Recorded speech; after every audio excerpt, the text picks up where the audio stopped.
All right, Knoxville. We're going to cut that down a little bit. That was Five of Everything, one of the brand new tracks off of 311's most recent album, Stereolithic. We got Peanut on the phone. Peanut, what's going on? Oh, not too much. Just walking around. Oh, walking around. There you go. Yeah, you got to stretch your legs out on the road, or you'll just freeze up on stage. I heard that. Well, thanks for calling in, man. It's great to talk to you again. It's been about a year, and you guys are definitely out on the road. I want to get right into this. Lots to talk about.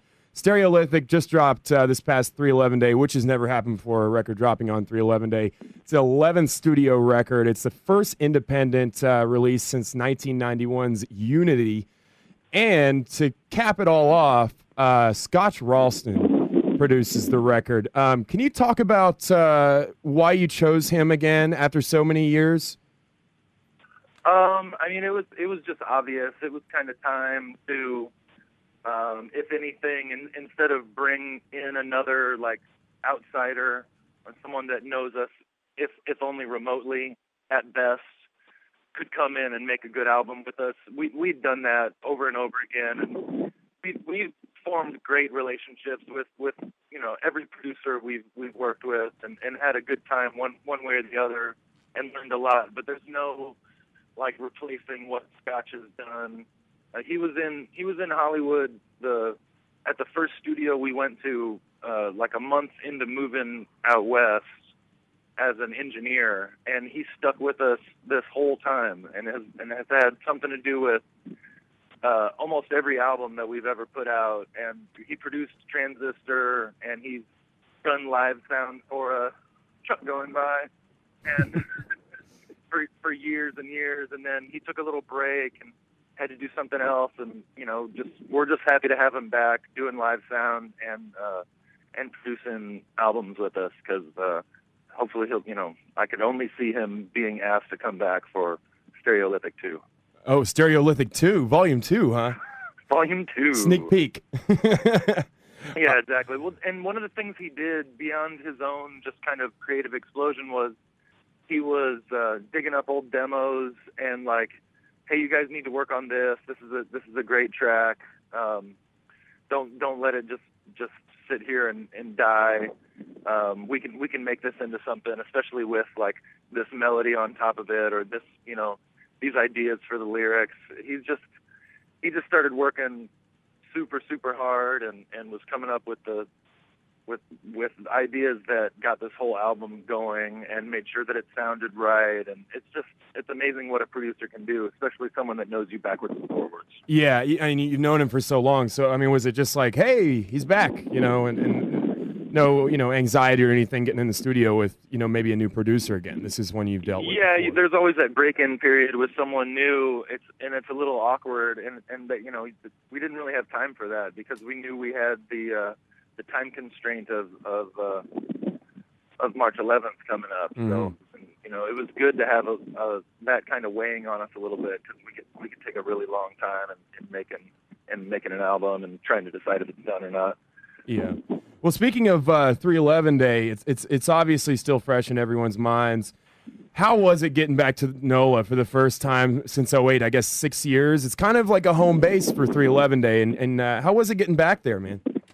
It was great. It was just like you said. It was just like coming back home. It's where the first 311 Day was. It's where every one of them would be if the schedule permits, and the Surgeons Convention and the March Madness don't get in the way, which frequently do. So yes. It's funny. We've got some natural forces working against us, but sometimes, like this year, it all comes together with an album coming out on March 11th, and us being able to find enough hotel rooms for the fans, and the arena not being booked. It's like it's gotta all line up, and when it does, it's a beautiful thing. Well, yeah, I mean the fan base, the movement, I guess we can say, is getting so big now that I guess we have to find a city that can hold us, that has nothing at all going on at the same time that a 311 Day is going on.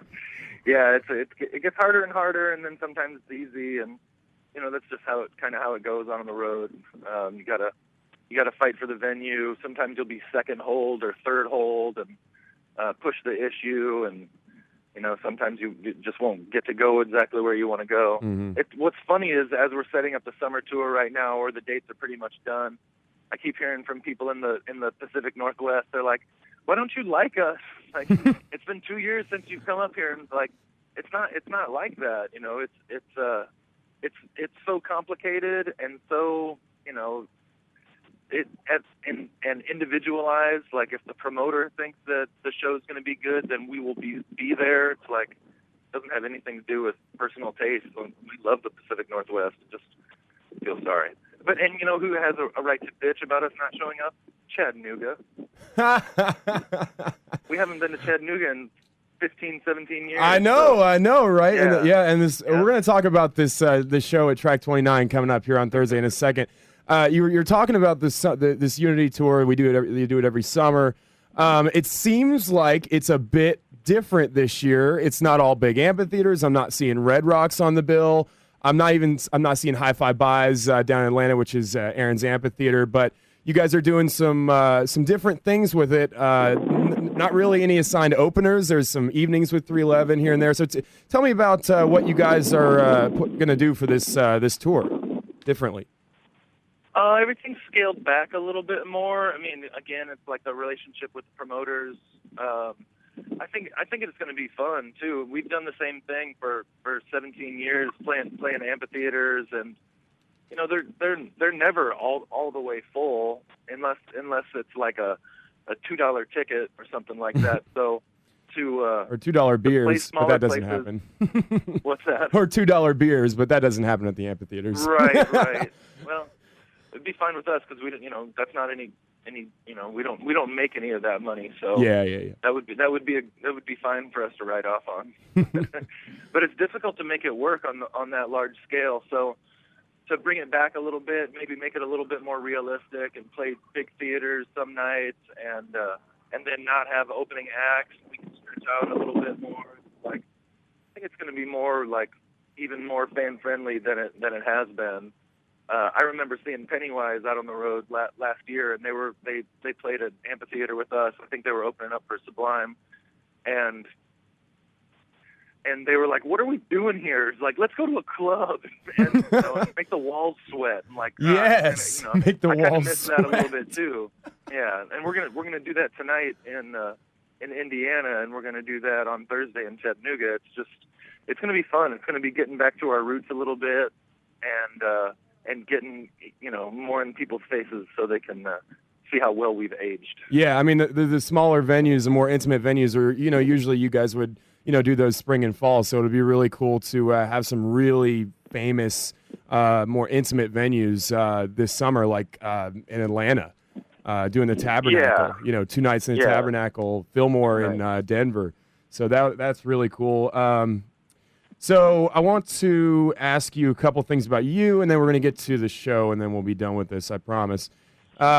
We got, Nick and Essay have, both been doing some side projects. Nick doing the Nick Hexum Quintet, and Essay doing his, was it Ghost Wolf. Ghost Wolf, that's right.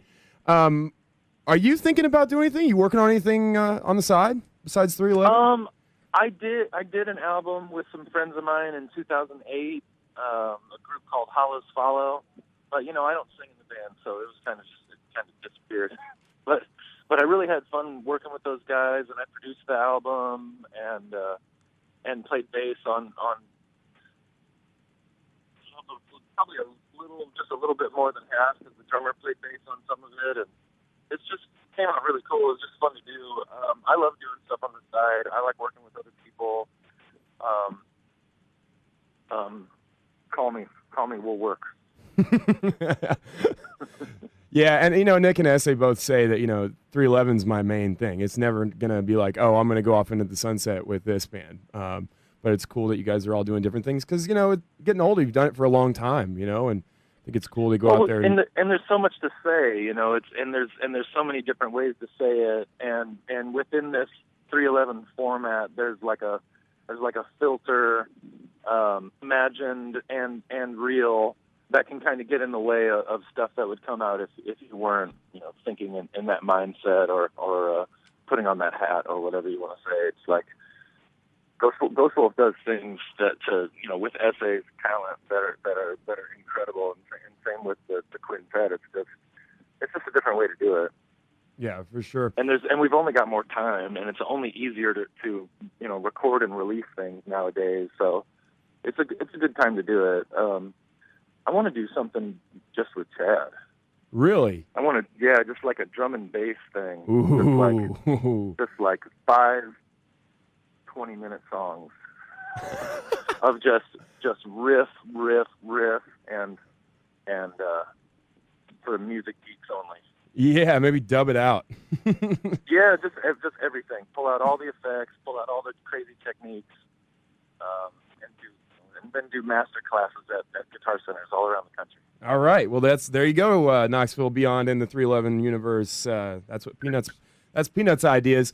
Hey, if you guys are just tuning in from Knoxville or outside of Knoxville, we got a lot of people tuning in from outside around the world. You're listening to 90.3 The Rock WUTK, Knoxville, Tennessee. This is DJ Crowley. We're talking with Peanut, Aaron Wills from the band 311. Got a show coming up in Chattanooga on Thursday. But you were just talking about, technology, and, you can do anything with technology nowadays. I want to ask you, since you were kind of 311's tech rep, social media rep, I would say, and your mom as well. Right. I have 2 questions. What is 311's future in the technological realm, and what do you think music's future is with it? I mean, it's going so fast. What's going to happen with this and with 311? It's hard to say.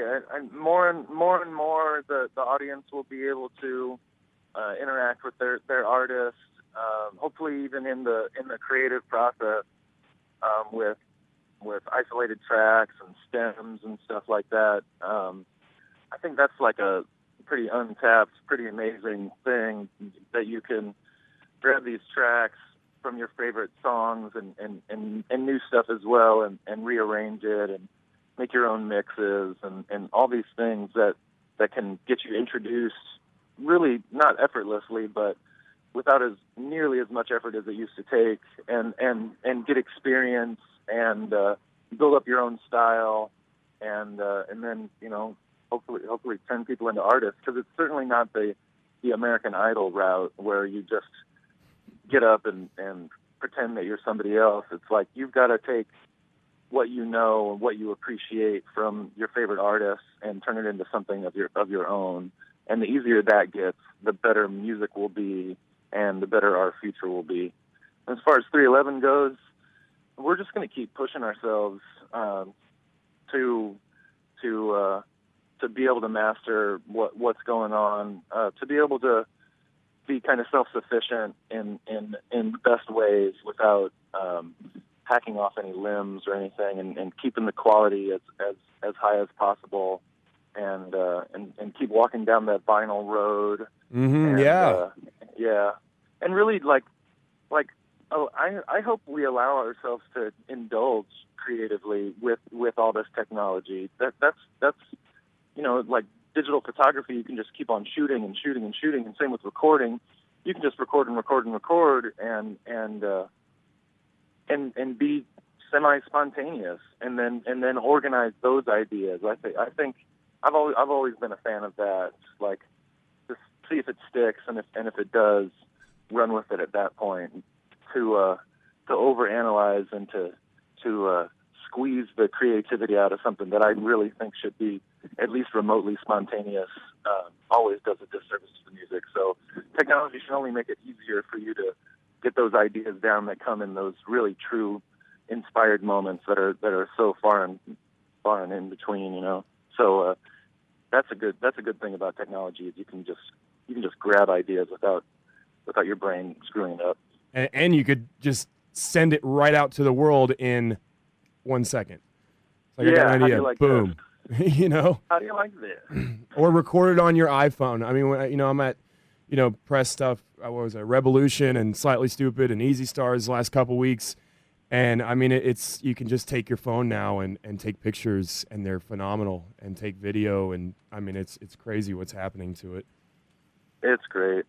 Yeah, it's a smaller, more complicated world that we can all communicate instantaneously through. And I love the era of kind of calling people out and you know, that the facts will hopefully win. It's not just the loudest a-hole in the audience gets to decide what reality is. It's actually like it will be more democracy with facts and being able to check on, you know, whatever the controversy is. You can make it a non-event with facts, and I like that. Hopefully that turns into good music. Yeah. I don't know how. Oh, for sure. Hey, Knoxville, we're about done here. You're listening to 90.3 The Rock. Speaking with Peanut from 311. One more question here, man. I know you're on a nice little walk in Indiana right now. I know you got to get to your walk in. Beautiful. It's a beautiful place to be born. Yeah. And I want to talk about this Track 29 show. You see, I haven't been to Chattanooga in forever. It's a cool warehouse venue down there. They're doing a really good job. We're doing a lot of work with them. This show and this tour in general. What can we expect off the new album? You know, obviously we're probably going to hear some songs off the new album. And you know, if somebody's never been to a 311 show, what are they going to expect at Track 29 on Thursday? I mean, they're gonna be surprised at how many good songs we have. As far as new stuff, we haven't had any sound checks on these first three shows that we've been doing so far this week. So our set list is kind of limited. Yeah. But we're gonna be nice and rehearsed by the time Thursday comes around, and we'll have a whole arsenal of stuff from Stereolithic, which we're super proud of, and we know that the fans are excited to hear. So we're kind of leaning forward on the brand new stuff, which I'm very excited about. About time. Well, it's been a pleasure talking to you, Aaron. I want to say this new record, everything I'm hearing is absolutely incredible. Best album in blah blah blah years. Best album since this, and I agree with it too, man. You guys. Every album is an evolution, I think, with you guys, and it just never ends. But this one, it's absolutely blown us away. It really has, and we're so excited to hear some live tracks at Track 29. This coming Thursday night in Chattanooga. I believe tickets are still available, but they are selling out quick because it's a small place. So thank you so much, Peanuts. It's always great talking to you, and we will see you on Thursday and, of course, in the 311 future, all right? Yes, looking forward to it, Mr. Crowley. All right, man. We'll see you later. Thank you so much. Take care. Good talking with you. All right. Bye. All right, Knoxville. That was another great chat with Mr. Peanut from the band 311. He plays bass. They have a new album out. It's called Stereolithic, and it dropped on 311 Day this year. And doesn't get much better than this record, like I was just saying. It just goes all over the place. What a great chat with him. And now it is my time to go, unfortunately. But everybody get out to Track 29 this coming Thursday in Chattanooga. It's not far if you're in Knoxville. It's like an hour and 15 minutes to go see 311. Come on now. So it's been great, guys. Check me out Sunday nights. Simmer Down. All the Jah knowledge, all the Jah-rific songs. I like to say Jah. That's just kind of my thing.